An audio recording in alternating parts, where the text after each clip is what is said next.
And good morning and welcome to the WSJM Morning Show video live stream. I'm Ken Lundberg. It's August 1st. Sarah, it's August already. It's my birth month. Is it really? It is. Oh, well, happy early birthday. Yes, thank you. Thank you. Thank you.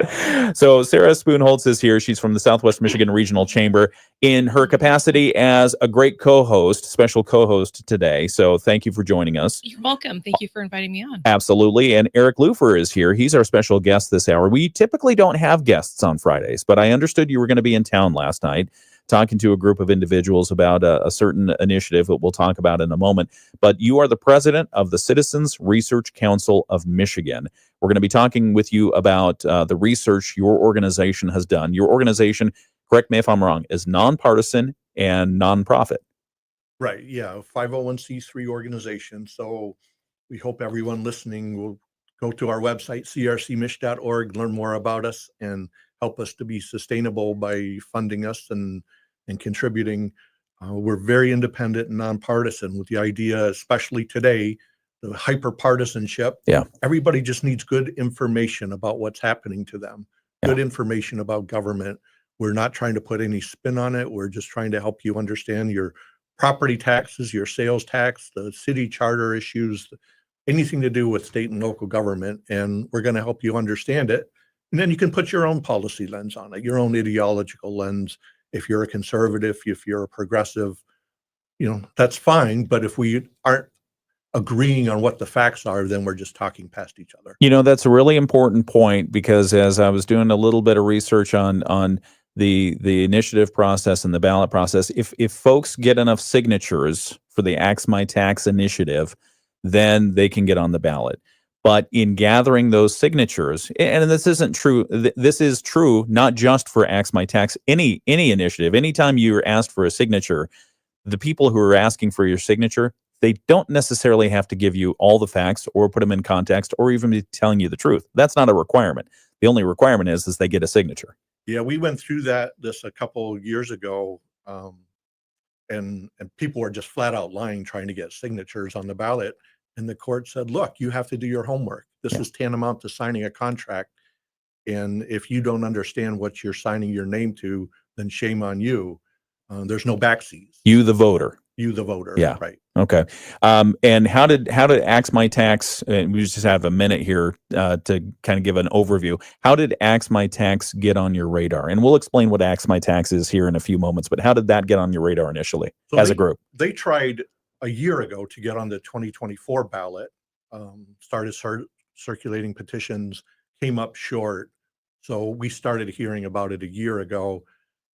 Didn't know if they were going to regroup and try again, but they have. And so we've been looking into what the proposal means and how state and local government would be affected if they're successful. Are you getting any funding whatsoever, your organization, from opponents of Axe My Tax? People who said specifically, go after this. Here's some money. No, we don't take any funding specific to any project in that way. Okay, excellent. And that's why we invited you here, right. So we could get an objective view, a nonpartisan view of what is Axe My Tax. Because I got to tell you, I'm getting a lot of information coming in from both sides on, hey, this is a good thing, hey, this is a bad thing, and here's why on both sides. And so hopefully you can help give us kind of that middle of the road, where are the facts in this whole debate. So we'll have that here in just a couple of moments on the WSJM Morning Show, the video live stream. We'll be live all hour long, so we encourage you to put in any questions you might have in our chat. That is open for you, and we'll take a look at them, as long as they're nice, as long as they're kind. I don't know what it is with social media. People think the filter's off, but that's not true. Not here. Okay. All right. Sarah, you look like you're biting your lip. Biting your tongue. Not at all, Ken. Not going to say anything. All right. Nope. So we'll come right back. I've got to get to some local news or local sports. Our guest this hour is Eric Lufer, president of Citizens Research Council of Michigan. Back in just a couple of minutes. Hit our bank account as soon as tomorrow. When you need extra cash, go to 27cash.com. That's 27cash.com. 27cash.com. WSJM News now. Team coverage from the WSJM newsroom on News Talk Sports 94.9 WSJM. It is the WSJM Morning Show. Good morning. I'm Ken Lundberg. My special guest co-host this morning is Sarah Spoonholtz. It's August already. It's the first day of August, and we thought we'd kick the month off with a bang. We have a special guest in the studio, Eric Lufer, who's the president of Citizens Research Council of Michigan. You might have heard about an initiative that's currently circulating, looking for signatures so that they can get on the ballot for Michigan voters to change the Constitution to essentially abolish property taxes. You know, you have a house, you have a commercial building, something along those lines, you have real estate of any kind, and you pay a property tax on it. Well, there's a move to abolish all property taxes in the state of Michigan, and then do some other things with the state so that over in Lansing, they can decide, well, not that they can decide, but they can actually shift which monies that are currently going to state government go back out to municipalities. So there's a lot to explain, and we thought we'd get a nonpartisan, objective view on this. So we invited Eric in to tell us a little bit more. So we'll have that this hour. And again, we're going to have the full conversation on the video live stream. Most of it will be here on the radio as well. And if you have any questions at all that you'd like posed, just put them in the chat on the video live stream that's on YouTube or Facebook, and we'll take a look at them. All right, we're going to get to some local news here in just a moment. First off, the forecast for today, mostly sunny, a high around 77 degrees. Tonight's forecast, mostly clear, a low of 54. Beautiful weekend setup. Lower humidity, mostly sunny. High of 77 on Saturday, a high of 80 on Sunday, and then we introduce a chance of rain on Monday and Tuesday of next week. But this weekend, the only thing that we're dealing with, a little bit of that smoke. So there's an air quality advisory in effect for pretty much all of Michigan right now because of the Canada wildfires. Their smoke is coming our way, so you'll deal with that, especially if you're in one of the sensitive groups with cardiovascular issues or asthma. Take it easy out there. You'll need to do less strenuous exercise outside, and obviously consult your medical professional if you need to. All right, we've got 59 degrees outside right now. Let's take a look at what's happening in our local news from the WSJM newsroom. A resurfacing project about to get started, a big one on Cleveland Avenue in St. Joseph. City engineer and assistant city manager for St. Joseph, Tim Zebel, tells us the work has been delayed a couple of times due to a strain on contractors, but now it's scheduled to start, and it will start on August 11th. Cleveland Avenue from Hilltop Road to Lakeshore Drive will be actually the entire depth of asphalt pavement in this case will be milled down to the gravel, and then we'll come back in and pave it with 3 layers of asphalt, if you will, to restore the road surface. Zebel says the road will be closed to through traffic during that work on Cleveland. When you get down to the gravel, it's not going to be the greatest surface to travel on, but there are some properties there, including the Lake Crest Ravines apartments, that's their sole source of access. Traffic will be allowed through for those residents. Zebel says this is a $560,000 project, and it's possible thanks to a federal grant in the amount of $460,000. It will include some sidewalk and manhole work. The project should be complete in mid-September. Meanwhile, he reminds people the Botham Avenue reconstruction project will start on August 8th.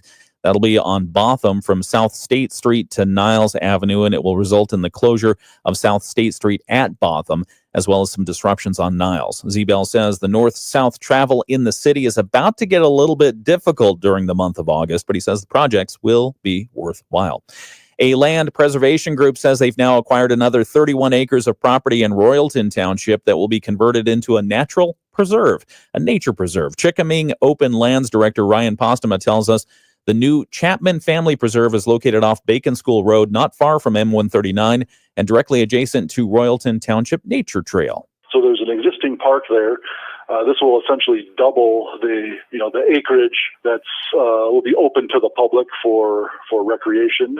It also protects nice forest, mature forest area along a couple of ravines. Has some old agricultural fields, old fields that we'll plan to do some restoration work in. Postema says Chickaming Open Lands was contacted by the Chapman family, owners of the site, who wanted to ensure the land is not spoiled by development. They sold it at a deeply discounted price, they said, and this brings the area protected by Chickaming Open Lands up to 2,300 acres. Postema says the organization is looking to branch out more into northern Berrien County. Our primary service area is essentially the south half of the county, as we've identified it now, but we have long-term plans to continue to grow. The plan for the new acquisition is to construct some trails that will connect to the Royalton Township Nature Trail, about doubling its current length of 3/4 of a mile. That should be finished by next spring, so the public can start to use the preserve.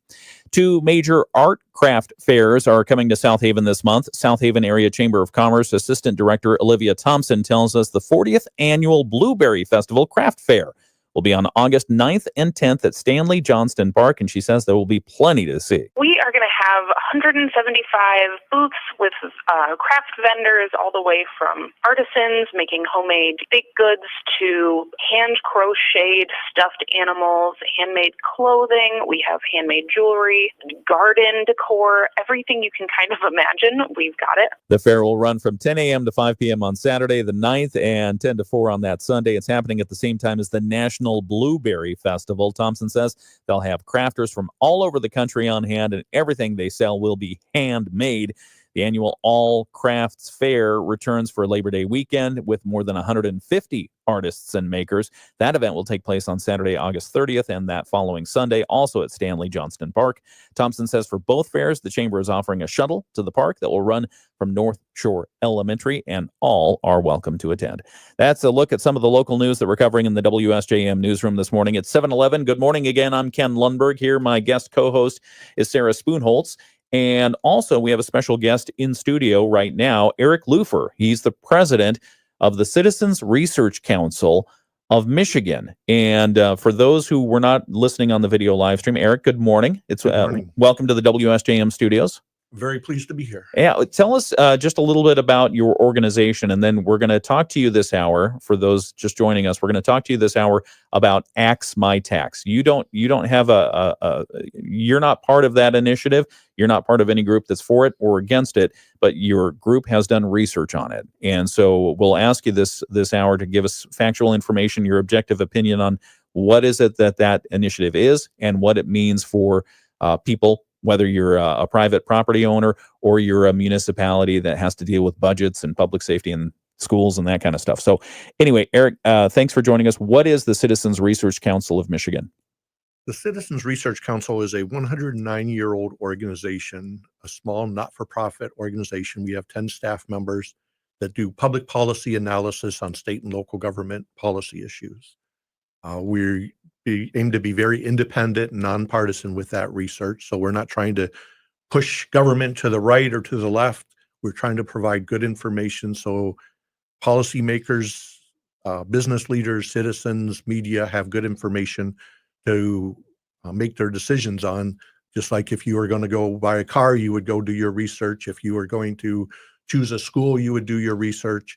It's good to have the information about all these policy issues to make sound policy, to make good decisions on.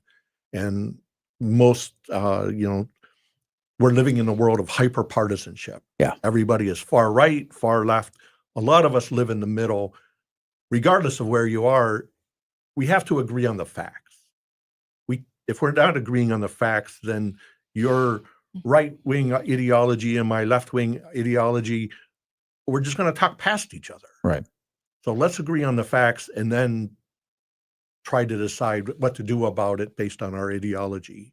And we try to provide those facts so people can make sound policy. Okay, very good. And thank you for that explanation. So fair to characterize you as a think tank. You run a think tank. Yes. All right. Where are you based? I work out of Livonia. We have a Lansing office. Okay. Before the pandemic, a little less so now. I used to live out of my car. We were all over the state talking to different people. Yeah. A great thing that pandemic showed us we could do a lot of fun stuff, right? It also introduced Zoom and Teams and the ability to do things from your office. And the eye strain that I get from those. Okay, we'll come back and talk with Eric Lufer here in just a couple of moments about more on Axe My Tax. That's the initiative. Why don't we introduce that? For those who are unfamiliar with Axe My Tax, what is this initiative that's circulating? So it is a proposed constitutional amendment. That means we still have the chance to vote on it, but they're trying to qualify for the ballot. The proposal would prohibit all property taxes in the state, Prohibit. Just get rid of the property tax Absolutely structure. all gone. Okay. Affect state, county, city, township, school district, intermediate school district, community college. Anybody who's levying a property tax ends 60 days after the election, if that happens. 60 days after the election, that would end. And how much money were we talking about? We're talking about $2.5 billion, about a third of all the taxes collected in the state of Michigan. Okay, so 60 days after the election, if this were to pass, that money would be gone. What would the impact be? Who would feel that impact initially? Absolutely everyone, right? We all live in the state. We all depend on our local government to provide services, police, fire, parks. We send our kids to schools. Even if you send your kid to private school, you want to live in a world where the rest of the population is being educated. Everything that we do with local government is funded with property taxes. So our local governments do get funding from the state, and this would increase funding from the state. But the net result is a huge decrease in the amount of revenue that the governments would have to operate from, and it would greatly shrink government, state government, local government, all government. And all the related services. Okay, we'll talk more about this with Eric Lufer in just a moment. He's the president of the Citizens Research Council of Michigan. It is the WSJM Morning Show. We're going to learn a little bit more about Eric and his background. That's going to happen on the video live stream right now. As we get to sports and a couple of messages, we'll be back here on the radio in a couple of minutes. The NFL. Okay, on the video live stream. So, Mr. Lufer, Eric, thank you for joining us again. Tell us a little bit about your origin story. Where are you from? Where were you born? Go from there. Yeah, I was born in Pennsylvania, moved to Michigan, started the 6th grade here.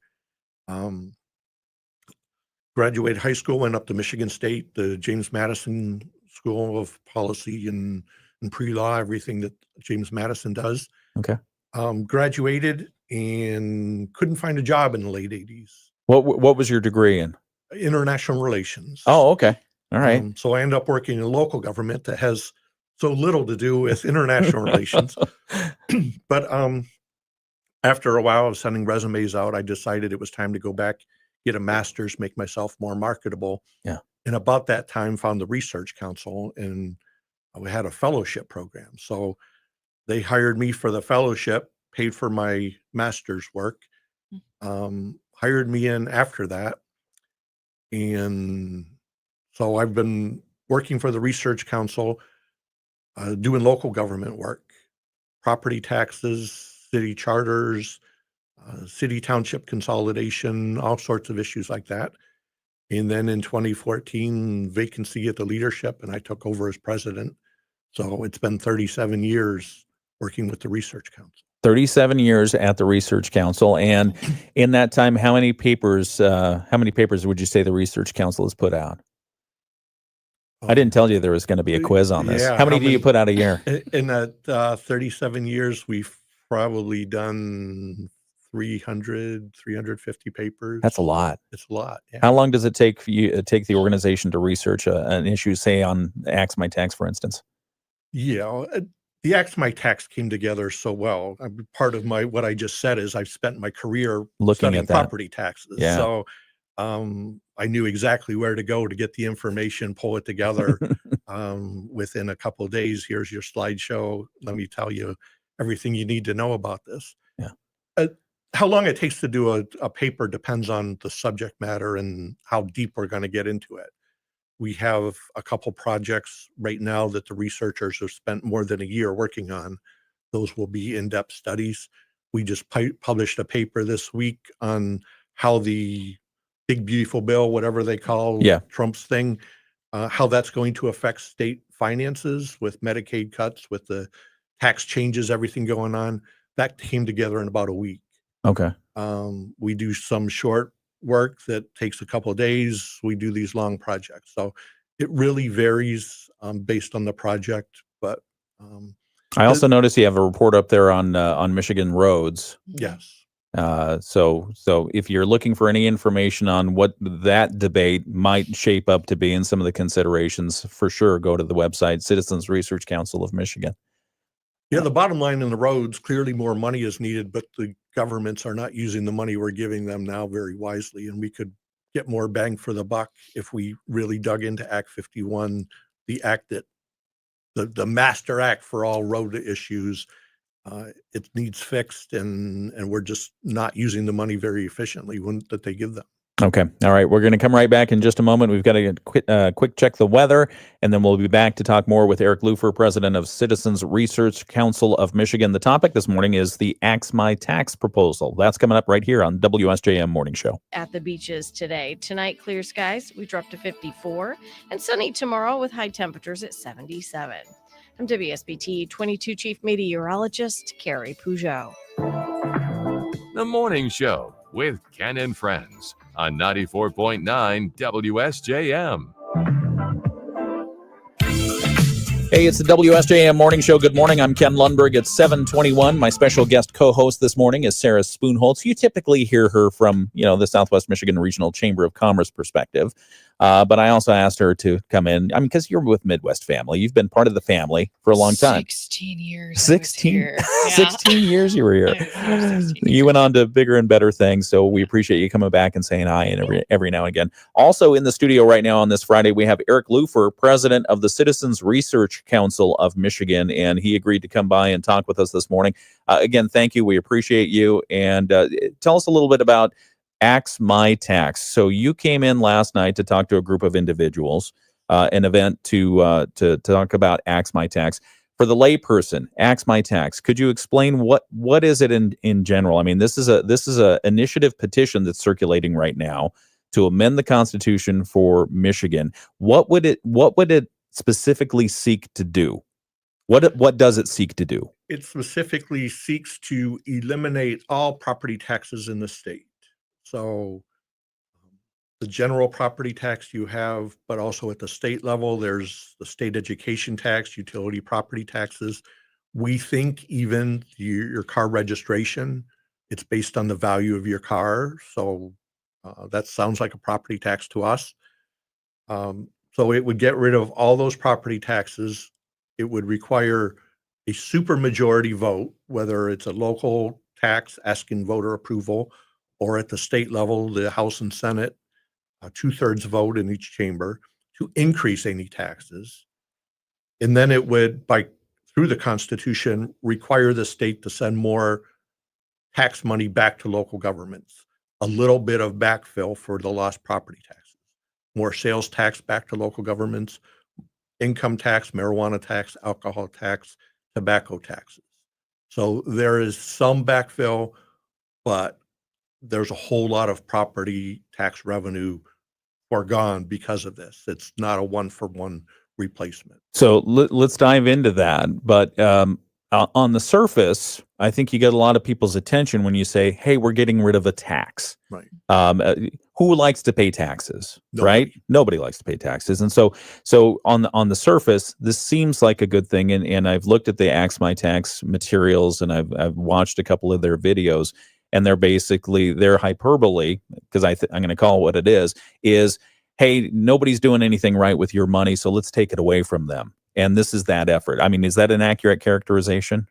It is very much a small government initiative that government has grown, and the services that we're asking of government are not being done very well. And we can't argue that. I mean, others have documented that our schools are struggling to educate our kids, and you can look about you, whatever your local issue is. I live in Livonia, and the two sides are starting a civil war over a bond issue there's all sorts of issues. Yeah.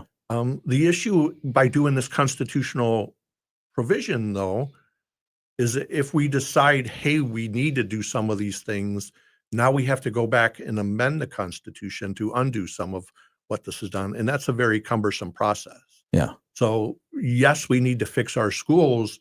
Taking away all of their money isn't how you fix schools, right? We have to fix schools. They require some sort of money. Teachers want to get paid. Custodians want to get paid. Principals, bus drivers, they need money to do all those things.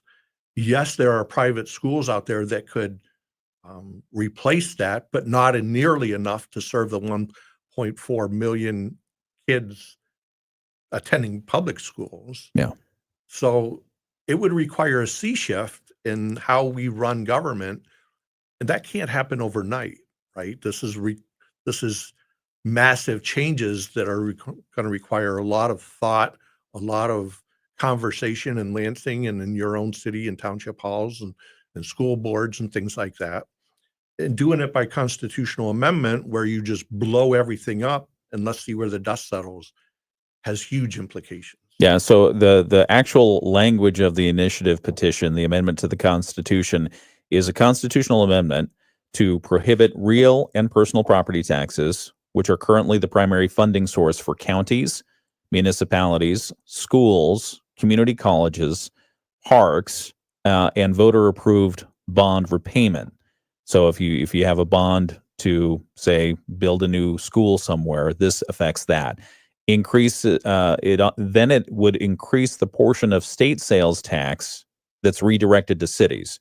So cities, townships, and villages, increase it from 10% up to 13.33%. So that's some of the backfill that they're talking about. And from 0% to 6.67% for counties. Shift 10% of the state income on marijuana, alcohol, and tobacco tax revenues to local governments. Allow use of that revenue only for listed essential government and infrastructure services, but not for schools, community colleges, parks, or other local government services.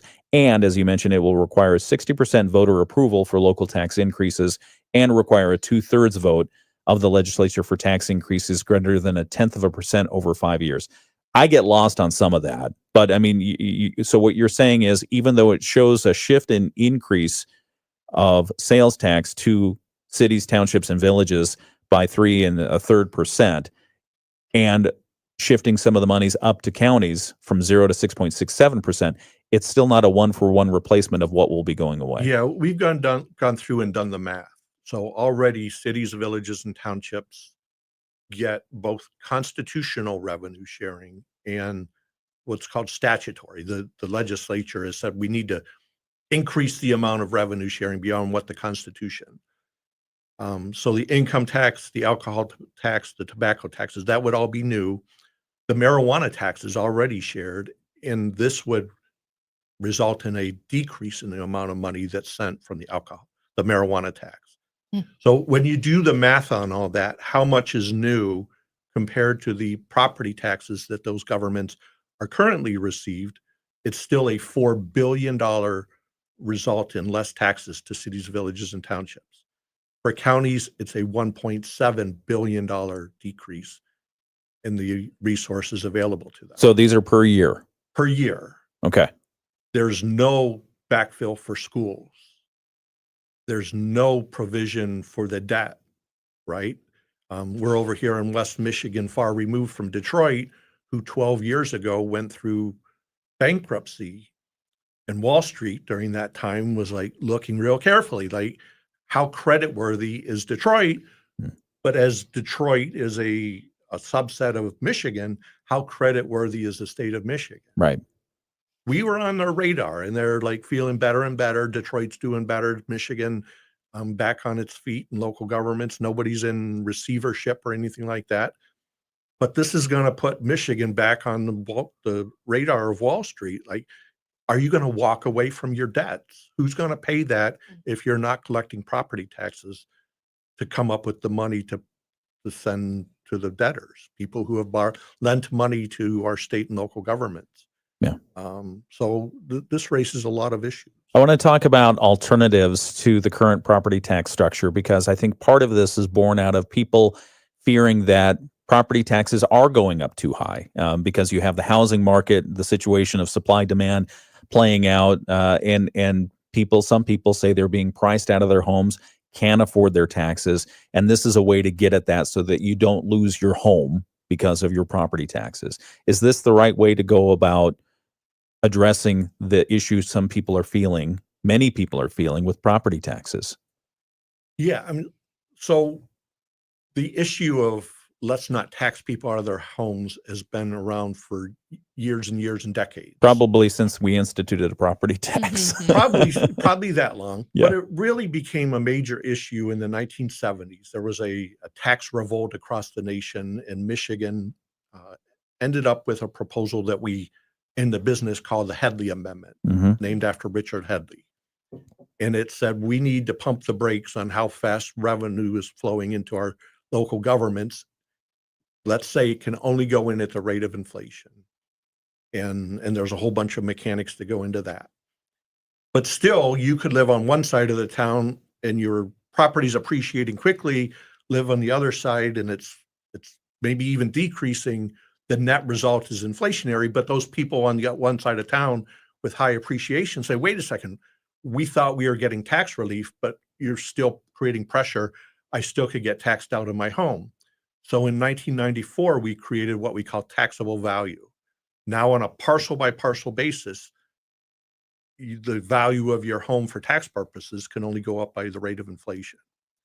So we've done a lot with those to keep people in their homes. We're not tax them out. The problem is we also, many, many years ago, put into our Constitution a provision to limit the tax rate that the governments can have. And the courts have just said that doesn't mean anything, that the cities still need money, the counties still need money. So what we've seen over the many years is that the governments just keep asking for more and more money, keep coming to the voters, and the voters are saying yes, right? We need to cut taxes, but your city is too high, or your school district is too high, your township is too high. I need my government to provide the service. So the people keep saying yes. From 1996 to 2023, the statewide average property tax has gone up 7%. And for the residential, the homeowners in the state, it's gone up 12%. So that's just indicative, because we're already limiting the value growth to the rate of inflation. For that to go up as much as it has is because the rate keeps going up. So if we want to fix it, we have to limit local governments, that they can't keep coming to the voters asking for more and more money.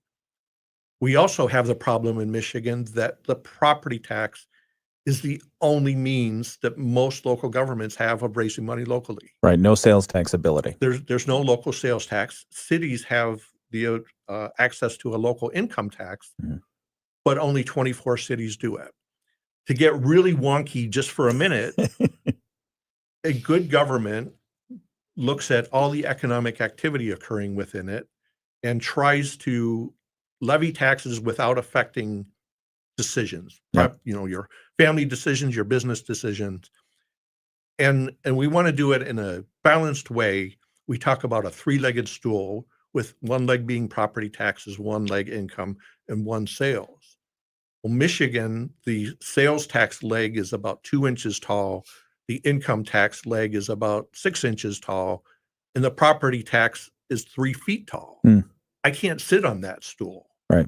So we have to shrink the property tax leg, but we need to grow those other 2 legs to create balance.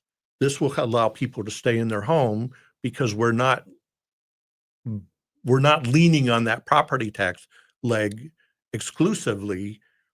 And you can provide property tax relief, and you can have greater control, and you can control the rates that the governments are levying on it. But we still have to fund government services. We have to fix it. Nobody's arguing that there isn't room for reform of government, that we have to do things better. But just taking away all the money isn't going to fix it. Yeah. Okay. All right. We're going to pause right there. We're going to break for a couple of messages and some news. We're talking with Eric Lufer. He's the president of the group, the Citizens Research Council of Michigan. We're talking about the proposition that is circulating right now, the initiative petition trying to get on the ballot to amend the Michigan Constitution. It's called Axe My Tax. So we'll come back and ask Eric some more questions here on the video live stream in just a moment on WSJM. Brick by brick. Okay, staying on the video live stream. Thanks for wonking out. That's good stuff. like that. I don't get too wonky with it. But No, Sarah will jump in and stop you if that happens. That's your job, Sarah. Okay, noted. Yeah. Noted. No. The whack up stuff. Yeah. Just lower the microphone. No. So I mean the explanation you gave about the three-legged stool of the sales tax being one leg, the property tax being another leg, and then what was the third one? Oh, income tax. Right. Income tax is the third one. That they're so out of proportion, and that there's this move to just eliminate one leg. I mean, you paint a picture that the stool will just topple over. It will. And those other two legs are so short that there's not the means currently to make up that revenue. But if, and I understand because this would go in if it were to pass by voters, and I don't put anything by anyone. I mean, you see a decrease, they're going to vote for it without looking at the detail potentially. And that could cause a lot of problems in that 60-day window. Do you foresee there being initial chaos and then a huge boost in those other two legs that's going to once again give us the same thing that we have today? So again, in Michigan, we sort of put all sort of obstacles in our way to do that. Yeah, Headley. Right. So the Headley Amendment says that we have to vote on any new taxes. But even before that, local governments have to get authority from the state to levy a tax. So there is a state law that says cities can levy an income tax. And there's a state law that says counties can levy a hotel motel tax. So let's assume it happens. And now local governments say, hey, we need money. Legislature, will you please enact this act? Well, I mean, look at Lansing. Nothing gets done quick. Yeah. We still don't have a budget. Even in a crisis, nothing gets done quick. Yeah. Let's assume in the best of all worlds that it gets done within one term. That's a two-year period. Now local governments have the means of sitting down in city council or township hall or whatever and saying, we have to figure out if we're going to do this. And they come up with something. Now they're going to put it on the ballot, and that can only happen 3 times during the year, in May, August, or November. Mm-hmm. So just the time period between November of 2026 and when this can happen, you're looking at maybe 2 to 4 years in a best case scenario. During that time, those police and firefighters want to get paid, right? Right. Their kids need to eat. Yeah. They got to pay the gas bill and the mortgage note and everything else. The teachers want to get paid and everything else. So it's not as if we could do this in November of 2026 and by December have replacement revenues in place and have the ability to fix this. There's going to be bedlam and shutdown of government in the interim. It's the mechanics of it haven't worked out or can't work out in a way for a fluid transition. Okay. We're talking with Eric Lufer.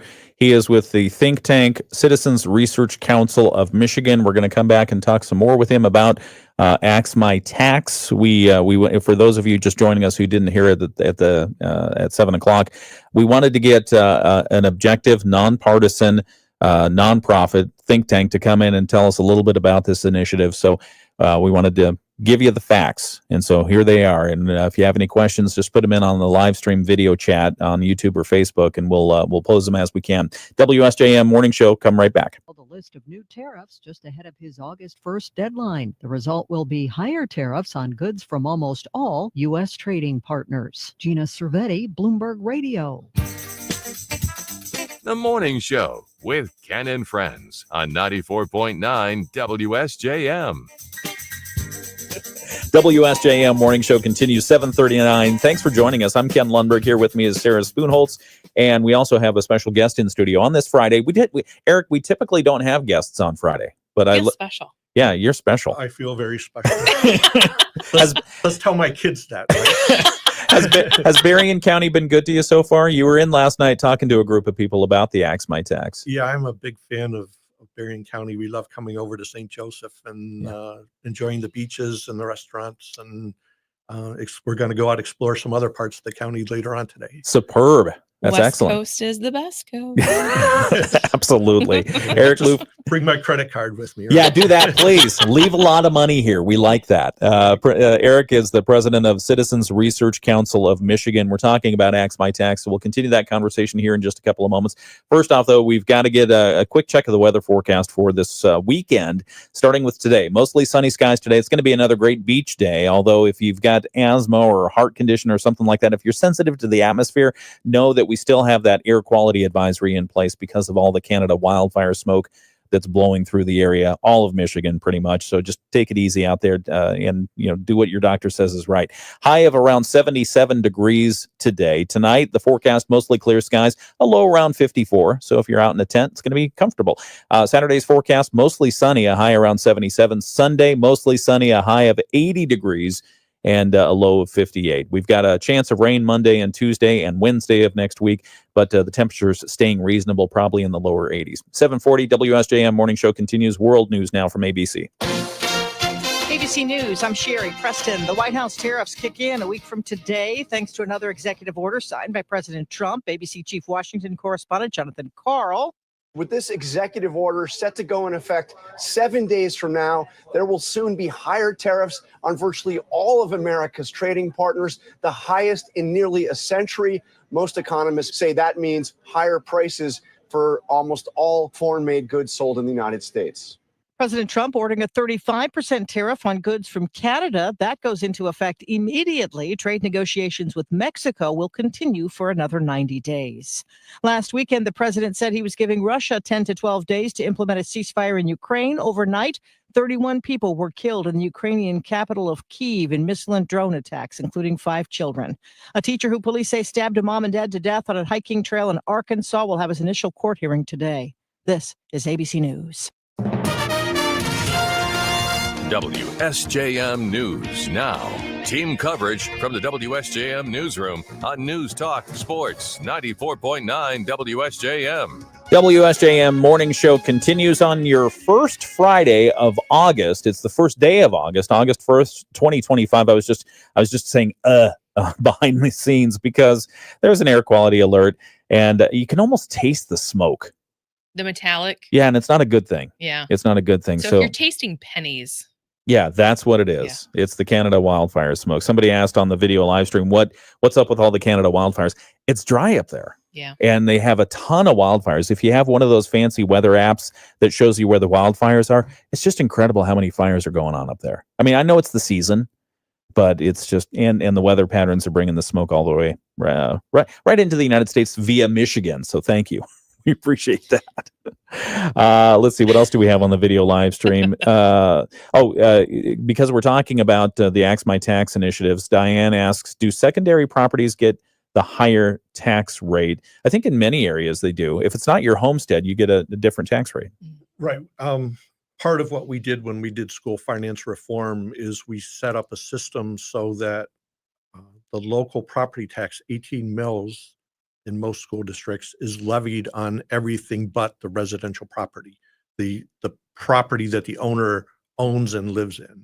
Right. So businesses, industry, commerce, anything like that, but also the landlords renting property and the second homes, which is more of an issue on this side of the state and up north than it is in southeast of Michigan. So the people coming around the lake from Illinois and Indiana, they're paying higher property taxes on their properties than those of us who live here and live in your home and paying your property tax. And all of that would go away if this initiative were to be approved. All of it goes away. Okay. All right. So, we love the tourists. I mean, they drive our economy. Discretionary dollars are very welcome. Discretionary dollars are incredibly welcome. And I mean, the higher tax rate for those second properties helps fund a lot of the municipal things that the services that we have. That's funding schools. It's not funding your cities or just schools. like that extra tax is just on schools. Just the extra tax, but the base tax that Yeah. they're paying, it goes to all the stuff. Okay. So we'll continue this conversation with Eric Lufer in just a moment. He's the president of the group that is researching the Axe My Tax, Citizens Research Council of Michigan. But we also have news coming up at 8 o'clock. We've got to get to a couple other things here. We've got sports and a wrap up on state news right now from Michigan News Network. We're continuing our conversation with Eric on the video live stream. No, good clarification. So the extra tax on second properties goes to just schools, and then everything, the base up to that, continues. But all of that would go away if this were to amend the Constitution. Yeah, again, this is city taxes, township taxes, school taxes, community college taxes, intermediate school taxes, state property taxes. Yeah. Sarah, it really doesn't differentiate. We're going to just save this kind of government everything. Sarah, you look like you had something. Yeah, I mean, it's when you think about, so it goes into effect, you said 60 days after if it gets voted in, but 2 years later it might be before they actually have a game plan. So I mean, think about that. For 2 years, our school systems, which in many situations are already struggling, as you mentioned, Eric, and then you've got public safety to take into consideration, the staff members of a lot of our municipalities that are working. I mean, they also want to get paid too. So it's just, there's just a lot of red flags, a lot of concerns about this. The other part of it too, going back to the signatures to actually get it to the ballot, is are they, are people who are signing it, do they truly understand what they're signing? Do they understand how this may impact things? Or are they catching them? We've heard that they're going to a lot of fairs and festivals that may or may not have alcohol. Good point. Good so point. are they aware of what they're signing doing and what they're signing when they're signing it too? I don't want, the alcohol, I don't want to get into that. But generally, whether you're talking about Axe My Tax or any petition effort, right, they're trying to go where people are. Yes. So busy downtowns, fairs, shopping malls, things like that. Shopping malls aren't so busy anymore. You've seen our mall then, haven't you? But they're trying to, and what happens, right? We've probably all been approached at some point. You're walking along, maybe with Junior in hand, trying to get somewhere, and they say, hey, will you sign the petition? What's it about? We want to cut property taxes. I hate property taxes. Where do I sign? Right. So, it's that quick, right? And Junior's pulling at your sleeve. Come on, let's go. So how much time are you going to spend on it? Now, on the petition, there's a 100-word description. Something you read earlier. While you slept, while everyone slept. Which isn't so long, Yeah. but it's there. Yeah. And if you have a minute to look at that and see what it's about. But it, on the face of it, would suggest that there's revenue replacement there. It doesn't say this is replacing only a small percent of what will be forgone. It's just the whole process, right? I'm a big fan of the initiative and referendum. I don't think I want to live in a state where only the legislature can come up with laws and ideas to amend the Constitution. I like the grassroots means of governing and the people having a voice, but how it's executed is real problematic. And there's lots of room for reform for that has nothing to do with Axe My Tax. Right. This is a sort of a global, there's got to be a better way. Is this, I want to ask you, and I think we have enough time before we have to get back on the air, on the radio. Is this ripe for legal challenge? Oh, there's going to be a whole lot of lawsuits if this is done, starting with the debt issue. Debt. The debt, right? What is that issue? Well, so there's no means in here to make sure the debts get paid. And when local governments have a covenant to, so they borrowed money, they issued a bond. Right. Now all of a sudden that revenue stream is gone. Lawyers involved in that. And once you start saying, oh, we're just going to walk away from that because we don't have the money. Now those lawyers are like looking at their checkbook and saying, go start shopping for that yacht. We're going to have a whole bunch of money coming in soon. And there's going to be a whole lot of issues brought up because of this. And there's ambiguities in it. Yeah. We haven't talked about the essential services that this would. Right. The list of essential services. Right. Yeah. Some things are in there, police and fire, that you're like, okay, that's going to be good. But just the basics of running a government, it makes no provision for your clerk or your treasurer. So that's a problem. Suppose you come up with new money, who's going to collect it? Yeah. Right. And who's going to account for it? And who, if you decide that you want to go for a tax, is there money there to run an election? And I highly doubt any of those, the clerk or the treasurer, will volunteer their services for out of free. the goodness of their hearts. Probably not. Probably not. Are other states doing this? There's other Seeing this? states. Property tax relief is an issue nationwide. It's the same thing that you started discussion with, right? We've had housing shortages, properties appreciating quickly, and that creates higher demand, prices go up. Other states don't have those limitations that I talked about earlier. And what they're trying to do in most of those states is catch up to Michigan. Many of the tax relief efforts going on in those states are doing what we did with the Headley Amendment and doing what we did with the Proposal A with the creation of taxable value system.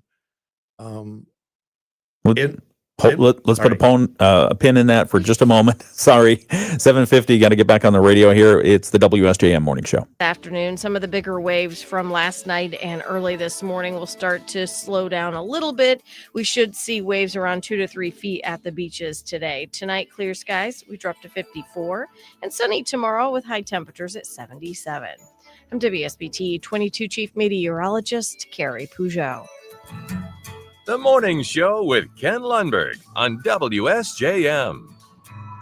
It's 9 minutes away from 8 o'clock. Good morning. I'm Ken Lundberg. It's the WSJM Morning Show. My special guest co-host this morning is Sarah Spoonholtz, usually from the Southwest Michigan Regional Chamber. I mean, still with You, yeah. But I mean, right now you've got I'm a co-host too. Right, sure. Hat on. Yes, it's good to see you here. Also, we have Eric Lufer. He is the president of Citizens Research Council of Michigan. We've been spending the hour wonking out on legislation that is, or at least an amendment to the Michigan Constitution that's being proposed. They're circulating for signatures right now to see if they can get on the ballot. 26 ballot, right? 2026 ballot. November of 2026. November of 2026. And do they only have the 180-day window to gather signatures? It's a 180-day window, but it's not a hard, fast thing. So whenever they're in the field, they can use however many signatures they collect that gets them over the threshold. And then they might start off very slow and not count the first ones. But yeah, it's like a 6-month window. So it's a rolling window. Right. Okay. So whenever they achieve critical mass, that's the window that they're going to count. That's right. I see. Well, that's tricky. Again, gets really wonky. Yeah. What the heck did we do there? All right. So we're talking about Axe My Tax, and it's essentially it's a proposal to get rid of Michigan's property tax altogether, and it's starting a lot of good conversations about a whole lot of things, including good government. We were asking Eric just off the air in a second ago to explain whether other states are doing this, and basically other states are trying to catch up to where Michigan is with our Headley Act. Yeah, with the Headley and with the taxable value system, they're putting in place the sort of tax limitations that Michigan is known for decades. That we already have in place. And in those places where they're saying we need to cut how much taxes are collected, the state is either $1 for $1 putting replacement money in, or giving those local governments a means to collect it in other ways, sales taxes or things like that. Okay. So where this just cuts, those other states are saying we need reform, but we'd still have to fund government. Is this a true reform? By the way, we have to make this because we have to pay the bills here.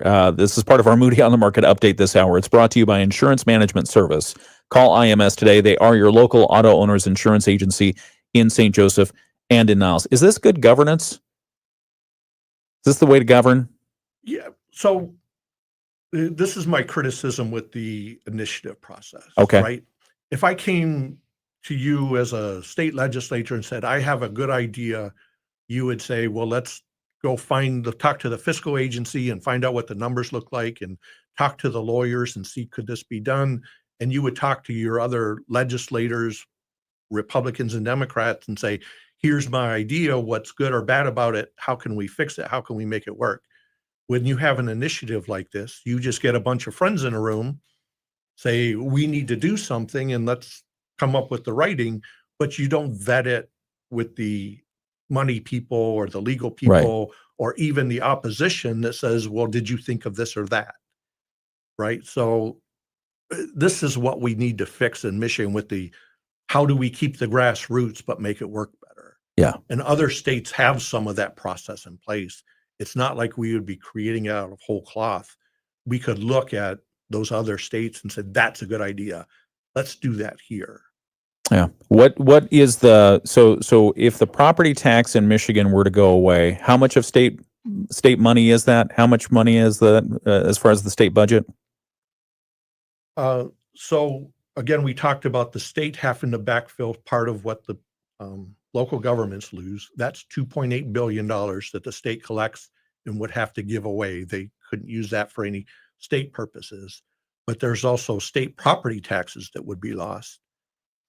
In total, that's $7.4 billion that the state would have less of. Okay. When you look at the state school aid fund and the discretionary fund, the general fund budget, that's $33.6 billion. So 7.4 billion out of that is about 22%. Yeah. Almost a quarter of what the state has now would be gone either with revenue sharing or just cuts to the taxes. In 60 days. Yeah, I mean, it takes longer to do the revenue sharing. You Okay. don't give that out in one lump sum. But. All right. That's what happens when you ask an expert. He always says, he always qualifies with yes, but. Yes, but. Okay. Yes, All right. and, The devil's yes, in the but, details. yeah. That's our Moody on the Market update for this hour. It's brought to you by Insurance Management Service. Call IMS today, your local auto owners insurance agency in St. Joseph and in Niles. And again, we appreciate you, Eric, for coming in and talking a lot about what this actually is, and this being the Axe My Tax initiative. They're in the process of gathering signatures. You might see them at the county fairs or some of the other festivals that are happening around the area. I think it's important that there are think tanks like yours out there that are bringing forward the facts about what this is and what it means. I mean, financially speaking, would it, as some critics of this have said, would it put the decisions of government and revenue collection and revenue redistribution in the hands of Lansing versus local governments? That's again a very nuanced. At the outset, yes, because the state would have control over the money, and the state has to deal with that. But if in the best of all worlds, the state provides opportunities for local governments to tax in different ways, then over 4, 5, 6 years, now the control comes back to local government. And should we have a sales tax or a income tax or gas tax or pick your thing? Yeah. So it gets fuzzy, but it puts a whole lot more power in Lansing instead of at the local government level. Okay. Last words on this. We'll conclude our interview with Eric here in just a moment. It's the WSJM Morning Show, back in just a moment. Rich Brand and Tara Halsey from would you please give a plug for Citizens Research Council of Michigan? Where can people find more information about this initiative and other interesting topics that your think tank has researched? Yeah, so our website is crcmich.org, crcmich.org, and there's a whole library of issues that we deal with, state and local government, school issues, things like that. You can find out about our governance body. You can find out about just different things we've talked about over the years and some of our policy achievements.